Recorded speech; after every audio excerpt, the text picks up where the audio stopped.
आज की इस गहरी चर्चा की शुरुआत एक बहुत ही बुनियादी लेकिन गहरे सवाल से करते हैं। सवाल कैसा? अगर कोई इंसान किसी बहुत ही मुश्किल काम या बाहरी संघर्ष से गुजर रहा हो। जिसे अक्सर स्ट्रगल का दौर कहा जाता है। हाँ, एग्जैक्टली। तो उस स्ट्रगल के ठीक बाद वो सबसे खतरनाक गलती क्या कर सकता है? मतलब ज्यादातर लोग तो यही सोचेंगे कि हार मान लेना सबसे बड़ी गलती है। बिल्कुल, शायद पहला जवाब यही होगा, जो कि बहुत स्वाभाविक भी है। लेकिन स्टीवन कोटलर की जो बेहद चर्चित किताब है ना, द आर्ट ऑफ इम्पॉसिबल, हाँ, बहुत ही शानदार किताब है। उसके 10वें चैप्टर में एक बहुत ही चौंकाने वाली बात कही गई है कि सबसे बड़ी गलती हार मानना नहीं है। हाँ, किताब के अनुसार सबसे बड़ी गलती है खुद को और ज्यादा पुश करना, और ज्यादा जोर लगाना। बिल्कुल। आज हम कोटलर के इसी चैप्टर के कुछ बहुत ही दिलचस्प अंशों पर गहरी चर्चा करने वाले हैं। और हमारा मुख्य विषय रिलीज होगा, राइट? हाँ, रिलीज यानी मुक्ति। कैसे कोई व्यक्ति खुद को रिलीज करके फ्लो की उस अद्भुत अवस्था को अनलॉक कर सकता है, जहां इंसान का प्रदर्शन बिल्कुल अपने चरम पर होता है। Okay, let's unpack this. बचपन से ही समाज, स्कूल या फिल्में हमें यही सिखाती हैं कि अगर कुछ हासिल करना है तो पूरी ताकत लगा दो, दीवार तोड़ दो, पर पीछे मत हटो। लेकिन यहाँ जो स्रोत सामग्री है वो एक बिल्कुल ही अलग कहानी बयां कर रही है। एकदम अलग नजरिया है। बात हो रही है कि लगातार जोर लगाने से फ्लो नहीं मिलता। ये सच में एक ऐसा विचार है जो हमारी पुरानी सोच को पूरी तरह चुनौती देता है। हाँ, इस पूरी चर्चा का मुख्य आधार ही यही है कि फ्लो की अवस्था कभी भी जबरदस्ती या बल प्रयोग से हासिल नहीं की जा सकती। मतलब फोर्स से नहीं आती। एग्जैक्टली। ये कोई ऐसी चीज नहीं है जिसे इंसान अपनी मुट्ठी में कैद कर सके। तो फिर ये आती कैसे है? फ्लो असल में समर्पण से आता है, यानी सरेंडर करने से। सरेंडर। स्टीवन कोटलर इस बात को बहुत गहराई से समझाते हैं। वो कहते हैं कि जो भारी संघर्ष होता है, जो स्ट्रगल का लंबा दौर है, हाँ, वो क्या है? वो केवल एक तैयारी है, वो सिर्फ प्रेपरेशन है। अच्छा। लेकिन रिलीज वो अनुमति है, वो परमिशन है जो इंसान अपने दिमाग और शरीर को देता है, ताकि वो उस लंबी तैयारी को एक शानदार परिणाम में बदल सके। बिल्कुल। अगर कोई व्यक्ति अपने काम से या उस लगातार चलने वाले मानसिक दबाव से लेट गो करना नहीं सीख पाता, तो वो कभी भी अपनी उस पीक स्टेट को सक्रिय नहीं कर सकता। एकदम सही। फ्लो की अवस्था में प्रवेश करने के लिए उस कठोर नियंत्रण को छोड़ना ही पहली शर्त है। ये नजरिया वाकई सोचने पर मजबूर कर देता है। हाँ, क्योंकि ये थोड़ा काउंटर इंट्यूटिव लगता है। क्योंकि जब भी रिलीज या छोड़ने की बात आती है तो दिमाग में सबसे पहले क्या ख्याल आता है? कि मैदान छोड़कर भाग जाना। हाँ, या पूरी तरह से हार मान लेना। ऐसा लगता है जैसे कोई कमजोर पड़ गया हो। राइट। लेकिन किताब के जिन अंशों को हमने पढ़ा है उनसे एक बात बिल्कुल साफ हो जाती है कि यहाँ रिलीज का अर्थ क्विटिंग बिल्कुल नहीं है। एग्जैक्टली, हार मानना नहीं है। ये असल में एक तरह का शिफ्टिंग है, गियर बदलने जैसा। हाँ, गियर बदलने जैसा। कल्पना कीजिए कि कोई व्यक्ति किसी जटिल कोडिंग की समस्या को सुलझाने की कोशिश कर रहा है, या कोई लेखक एक मुश्किल चैप्टर लिख रहा है। वो अपने दिमाग पर इतना दबाव डालता है कि दिमाग नई जानकारी से पूरी तरह ओवरलोड हो जाता है, बिल्कुल भर जाता है। ऐसे में कुछ समय के लिए जानबूझकर अपनी कोशिशों को, यानी अपने कॉन्शियस एफर्ट को रोक देना ही असली रिलीज है। और ये ठहराव बहुत जरूरी है। हाँ, ताकि दिमाग को सारी नई जानकारी को प्रोसेस करने और उसे इंटीग्रेट करने का समय मिल सके। अगर हम इसे विज्ञान के नजरिए से देखें तो ये प्रक्रिया और भी दिलचस्प हो जाती है। वो कैसे? जब कोई व्यक्ति संघर्ष के दौर में होता है तो मस्तिष्क का एक खास हिस्सा, जिसे प्रीफ्रंटल कॉर्टेक्स कहते हैं, हाँ, प्रीफ्रंटल कॉर्टेक्स, वो बहुत ज्यादा सक्रिय हो जाता है, एकदम हाइपर एक्टिव। तो क्या हम इसे दिमाग का एक सख्त मैनेजर कह सकते हैं? बहुत ही सटीक उदाहरण है। ये मैनेजर हर छोटी बड़ी चीज को कंट्रोल करना चाहता है, हर फैसले को तौलना चाहता है, और लगातार ये सुनिश्चित करता है कि कोई गलती ना हो। और जब तक ये सख्त मैनेजर हावी रहता है, चीजों को केवल लॉजिकली देखा जाता है। राइट। और ये अवस्था बहुत ज्यादा ऊर्जा सोखती है, इंसान थक जाता है। तो फिर रिलीज के चरण में असल में क्या होता है? रिलीज के दौरान इस मैनेजर को एक तरह से कॉफी ब्रेक पर भेज दिया जाता है। अच्छा। ये जो सचेत नियंत्रण है वो रिलैक्स होता है, थोड़ा ढीला पड़ता है। और जैसे ही इस मैनेजर का कंट्रोल कम होता है, हमारा अवचेतन मन यानी सबकॉन्शियस सक्रिय हो जाता है, जो कि रचनात्मकता का असली खजाना है। बिल्कुल। विज्ञान ये साबित कर चुका है कि ज्यादा सोचना या ओवरथिंकिंग फ्लो का सबसे बड़ा दुश्मन है। मतलब जब तक हम जानबूझकर सोचना बंद नहीं करते, हम फ्लो में नहीं जा सकते। एग्जैक्टली। सचेत रूप से सोचना बंद करने पर ही इंसान असल में उस प्रवाह में बहना शुरू कर पाता है। Here's where it gets really interesting. बताइए। क्योंकि ये कोई भारी भरकम किताबी कॉन्सेप्ट नहीं है। हाँ, ये हमारी असल जिंदगी से जुड़ा है। ये एक ऐसा अनुभव है जिससे शायद दुनिया का हर इंसान गुजरा होगा। बिल्कुल। अक्सर ऐसा होता है कि कोई व्यक्ति किसी मुश्किल समस्या का समाधान ढूंढने की बहुत कोशिश कर रहा होता है, घंटों कंप्यूटर स्क्रीन को घूरता है, लेकिन कुछ समझ नहीं आता, दिमाग बिल्कुल ब्लॉक हो जाता है। हताशा होने लगती है। फिर वो व्यक्ति चिढ़कर काम छोड़ता है और नहाने चला जाता है, एक ब्रेक लेने के लिए। और अचानक जब बालों में शैम्पू लगा होता है आंखें बंद होती हैं और आसपास लिखने के लिए कोई कागज कलम भी नहीं होता, हाँ, सबसे खराब टाइमिंग। तभी दुनिया का सबसे बेहतरीन आइडिया दिमाग में कौन जाता है, जिसे हम अक्सर शावर आइडियाज कहते हैं। ये बहुत झुंझलाहट भरा हो सकता है कि आइडिया तब आया जब हाथ गीले हैं। राइट। लेकिन हमारे स्रोतों के अनुसार ये कोई इत्तेफाक या जादू नहीं है। बिल्कुल नहीं।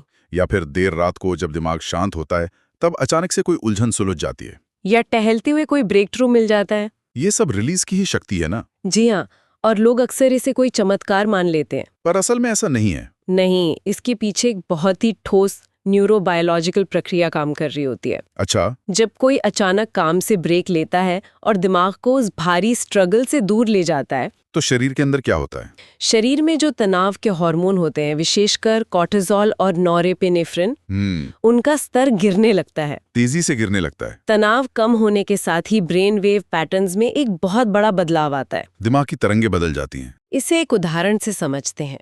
संघर्ष के दौरान दिमाग बीटा तरंगों में काम कर रहा होता है। बीटा तरंगे? यह बिल्कुल ऐसा है जैसे शहर के बीचों बीच पीक आवर का भारी ट्रैफिक हो। बहुत शोर, बहुत सारी गाड़ियां और लगातार ब्रेक लगाना। एग्जैक्टली। लेकिन जैसे ही रिलीज का क्षण आता है, हमारा दिमाग उन तेज बीटा तरंगों से खिसक कर शांत तरंगों में चला जाता है। हाँ, शांत अल्फा या थीटा तरंगों में। और ये अवस्था कैसी होती है? ये बिल्कुल सुबह 4 बजे के उस खाली और चिकने हाईवे की तरह है, जहां विचार बिना किसी रुकावट के तेजी से दौड़ सकते हैं। बिल्कुल। और यही वो समय होता है जब मस्तिष्क के विभिन्न हिस्से, जो तनाव के कारण एक दूसरे से कटे हुए थे, वो आपस में जुड़ने लगते हैं। रचनात्मक नेटवर्क के जरिए शावर में या टहलते समय जो अचानक समाधान मिलता है, वो इसी खाली हाईवे का नतीजा है। एकदम सही। लेकिन एक सवाल उठता है, हाँ, अगर किसी को इस अल्फा या थीटा हाईवे पे जाना है, तो क्या इसके लिए ये जरूरी है कि वो अपना सारा कामकाज छोड़कर 3 दिन की छुट्टी पर पहाड़ों में चला जाए? नहीं, बिल्कुल नहीं। क्योंकि रोजमर्रा की भागदौड़ में किसी के पास इतना समय नहीं होता। राइट। किताब में जिस बात ने मुझे सबसे ज्यादा आकर्षित किया वो ये है कि रिलीज के लिए किसी बड़े आयोजन की जरूरत नहीं है। हाँ, स्टीवन कॉटलर माइक्रो रिलीज तकनीकों की बात करते हैं। क्या कोई इन छोटी तकनीकों के जरिए भी वो बड़ा शिफ्ट ला सकता है? बिल्कुल ला सकता है। स्रोतों में बताया गया है कि महज 10 मिनट की सैर या अपनी डेस्क से उठकर खिड़की के बाहर पेड़ों को देखना, या एक छोटी सी पावर नैप लेना, ये सब भी जादू सा असर कर सकते हैं। यह एक बहुत ही व्यवहारिक सवाल है और विज्ञान इसका जवाब हाँ में देता है।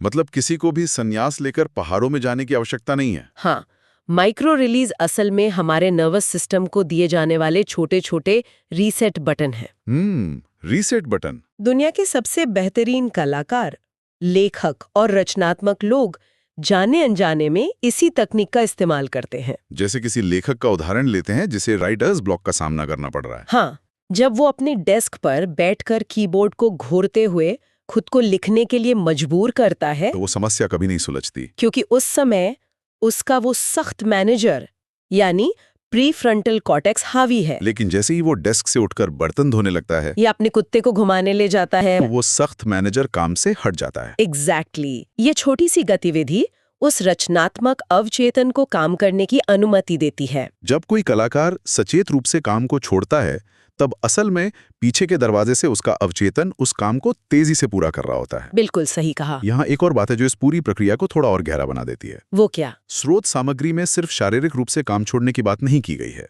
राइट, बल्कि भावनात्मक वैराग्य या इमोशनल डिटैचमेंट पर बहुत जोर दिया गया है। ये बहुत अहम पॉइंट है। अक्सर लोग इस बात को लेकर बहुत ज्यादा जुनूनी हो जाते हैं कि उनके काम का नतीजा क्या होगा। हाँ, जैसे मुझे ये प्रमोशन चाहिए ही चाहिए, या मेरा ये प्रोजेक्ट सबसे बेस्ट होना ही चाहिए। और जब कोई आउटकम यानी परिणाम से इस कदर जुड़ जाता है तो एंजाइटी का बढ़ना तय है। घबराहट बढ़ती है। और अगर घबराहट बढ़ती है तो फ्लो का रास्ता पूरी तरह से बंद हो जाता है, क्योंकि इंसान हमेशा एक डर के साए में काम कर रहा होता है। What's fascinating here is कि मनोवैज्ञानिक स्तर पर किसी भी इंसान का परिणामों पर कभी भी सीधा नियंत्रण नहीं होता। राइट। कंट्रोल केवल और केवल हमारे प्रयासों पर होता है। कोटलर की किताब बहुत स्पष्ट रूप से बताती है कि फ्लो पूरी तरह से एक अहंकार रहित अवस्था है। Egoless state. हाँ, जब कोई इंसान खुद को साबित करने की भारी कोशिश को छोड़ देता है, जब उसकी सेल्फ कॉन्शियसनेस गिर जाती है कि लोग क्या सोचेंगे या अगर विफलता मिली तो दुनिया क्या कहेगी, केवल तब उसका प्रदर्शन अपने आप स्वाभाविक रूप से निखरने लगता है। लंबी मेहनत और संघर्ष के दौरान अक्सर एक हताशा पैदा होती है, एक तरह की चिड़चिड़ाहट महसूस होने लगती है। रिलीज की असली कला उस हताशा और नाराजगी को, उस रिसेंटमेंट को छोड़ना है। अगर कोई व्यक्ति काम के दौरान पैदा हुई इस नेगेटिव गठरी को अपने सिर पर लेकर चलता रहेगा तो फ्लो का दरवाजा कभी नहीं खुलेगा। इसलिए परिणामों के प्रति इस मानसिक जकड़न को लेट गो करना इस प्रक्रिया का सबसे अहम हिस्सा है। ये बहुत ही गहरी बात है और थोड़ी मुश्किल भी, क्योंकि परिणाम की चिंता छोड़ना आसान नहीं है। बिल्कुल। लेकिन यहाँ एक बहुत बड़े खतरे की ओर भी ध्यान दिलाना जरूरी है। हाँ, वो खतरा क्या है? कुछ लोग जिनमें धैर्य की थोड़ी कमी होती है, वो इस रिलीज के सिद्धांत का गलत मतलब निकाल लेते हैं। कैसे? वो अक्सर संघर्ष के बिल्कुल बीच में ही ब्रेक ले लेते हैं। अच्छा।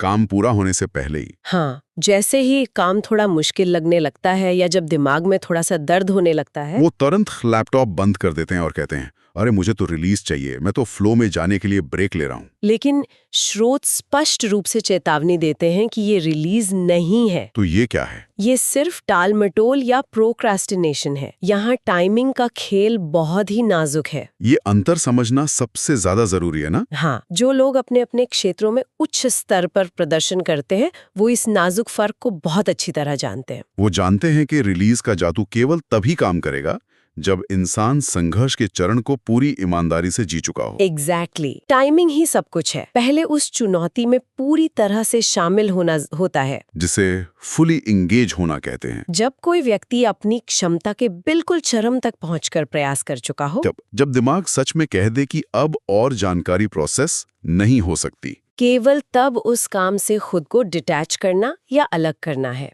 और इसी डिटैचमेंट के लिए स्रोतों में एक बहुत ही सरल लेकिन बेहद शक्तिशाली टूल का जिक्र किया गया है। और वो टूल है हमारी सांस। हाँ, मैंने भी पढ़ा कि सांस लेने की तकनीक सबसे शक्तिशाली रिलीज टूल मानी जाती है। बिल्कुल। किताब में 4-6 के ब्रीदिंग पैटर्न का जिक्र है। हाँ, ये पैटर्न बहुत कारगर है। ये बहुत ही आसान लगता है, 4 सेकंड में सांस अंदर लेना और 6 सेकंड में धीरे धीरे बाहर छोड़ना।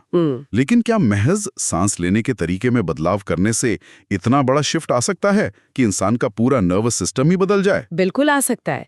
ये सुनने में जितना आसान लगता है, जीव विज्ञान के स्तर पर ये उतना ही गहरा है। वो कैसे काम करता है? जब कोई व्यक्ति 4 सेकंड तक सांस लेता है और जानबूझकर 6 सेकंड तक सांस छोड़ता है, यानी बाहर छोड़ने की प्रक्रिया को लंबा कर देता है। हाँ, तो ये हमारे शरीर की वेगस नर्व को एक सीधा संदेश भेजता है। Vagus nerve. ये लंबे सांस हृदय गति को तुरंत शांत कर देती है। ये एक बायोलॉजिकल हैक है जो शरीर के पैरासिम्पैथेटिक नर्वस सिस्टम को सक्रिय कर देता है। एग्जैक्टली। ये सिस्टम हमारे शरीर का रेस्ट एंड डाइजेस्ट मोड है। और जैसे ही ये सिस्टम चालू होता है, तनाव के हार्मोन्स फ्लश आउट हो जाते हैं, दिमाग पूरी तरह से रिलैक्स हो जाता है। और यही वो सटीक क्षण होता है जो फ्लो के ट्रिगर को एक्टिवेट कर देता है। बिल्कुल। सांस वो पुल है जो भारी संघर्ष से इंसान को उस शांत रिलीज तक ले जाती है। So what does this all mean? जब हम इन सभी टुकड़ों को एक साथ जोड़ते हैं तो एक बहुत ही अजीब सा विरोधाभास, एक पैराडॉक्स नजर आता है। हाँ, एक द्वैत। ऐसा लगता है कि इंसान जितना ज्यादा चीजों पर अपना नियंत्रण मुट्ठी में बांधने की कोशिश करता है, फ्लो उतना ही दूर भाग जाता है। ये बिल्कुल मुट्ठी में पानी या रेत पकड़ने की कोशिश करने जैसा है। एग्जैक्टली। मुट्ठी जितनी जोर से बींची जाएगी, पानी उतना ही तेजी से उंगलियों के बीच से फिसल जाएगा। राइट। फ्लो में प्रवेश करने का ये बिंदु बहुत ही सूक्ष्म है। जब पुश करना बंद किया जाता है, जब जबरदस्ती करना छोड़ दिया जाता है, तभी असल में फ्लो को भीतर आने की अनुमति मिलती है। ये नियंत्रण और समर्पण का एक बहुत ही अद्भुत खेल है। वाकई। If we connect this to the bigger picture, तो ये असल में मानव प्रदर्शन और जीवन का एक बहुत बड़ा ड्युअलिटी है। वो कैसे? किसी भी महान कार्य को अंजाम देने के लिए संघर्ष के दौर में अत्यधिक नियंत्रण, अनुशासन और फोकस बहुत जरूरी है। वो तो है। लेकिन उसके ठीक बाद आने वाले रिलीज के चरण के लिए पूर्ण समर्पण उतना ही जरूरी है। मतलब दोनों का बैलेंस होना चाहिए। हाँ, जब कोई व्यक्ति सही तरीके से पूरी ईमानदारी के साथ संघर्ष करता है और फिर पूरी तरह से खुद को रिलीज कर देता है, तो उसके बाद एक बहुत ही सूक्ष्म बदलाव आता है। एक सटल शिफ्ट महसूस होता है। दिमाग एक रिलैक्स्ड अटेंशन मोड में चला जाता है इस नई अवस्था में विचारों में अपार स्पष्टता होती है और काम में एक अजीब सी सहजता या एफर्टलेसनेस आ जाती है। ये वही अवस्था है जहां इंसान काम को धक्का नहीं दे रहा होता है, बल्कि काम अपने आप एक प्रवाह में उसके माध्यम से हो रहा होता है। ये पूरी चर्चा सच में सोचने का नजरिया बदलने वाली है। बिल्कुल। आज हमने स्रोत सामग्री से जो कुछ भी गहराई से समझा है, उसे अगर हम स्टीवन कोटलर के मुख्य संदेश के रूप में समेटना चाहें तो वो कुछ इस तरह होगा।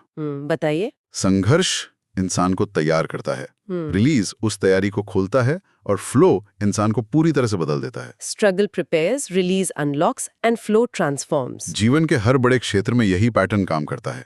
कड़ी मेहनत करना, खुद को पूरी तरह झोंक देना और फिर खुद को उस प्रयास के नतीजे से बिल्कुल अलग कर लेना। असंभव लगने वाले लक्ष्यों को हासिल करने के लिए केवल अंधाधुंध तीव्रता या इंटेंसिटी ही काफी नहीं है। नहीं, इसके लिए एक बहुत ही गहरी बुद्धिमानी भी चाहिए। और वो बुद्धिमानी सिर्फ इस बात में छिपी है कि ये जाना जाए कि कब पूरी ताकत से लड़ना है और कब पूरी तरह से लेट गो करना है। वाकई इस पूरी चर्चा ने रिलीज और लेट गो करने के महत्व को विज्ञान के साथ स्थापित तो कर दिया है। हाँ। लेकिन अगर हम आज की इस आधुनिक दुनिया की तरफ देखें, जहां चारों ओर हसल कल्चर का बोलबाला है, जहां हर पल व्यस्त दिखने का भारी दबाव है, तो क्या हमारे समाज का ये लेट गो न कर पाने का गहरा डर ही वो असल कारण है जिसकी वजह से ज्यादातर लोग कभी अपनी असली क्षमता तक नहीं पहुंच पाते? ये सोचने वाली बात है। क्या ऐसा हो सकता है कि आराम करने को, खुद को कुछ पल के लिए शांत छोड़ने को इस समाज ने गलती से आलस समझ लिया है? और इस गलतफहमी के कारण क्या हम अनजाने में ही अपने अंदर के उस फ्लो को हमेशा के लिए ब्लॉक कर रहे हैं जो इंसान को सही मायनों में महान बना सकता है?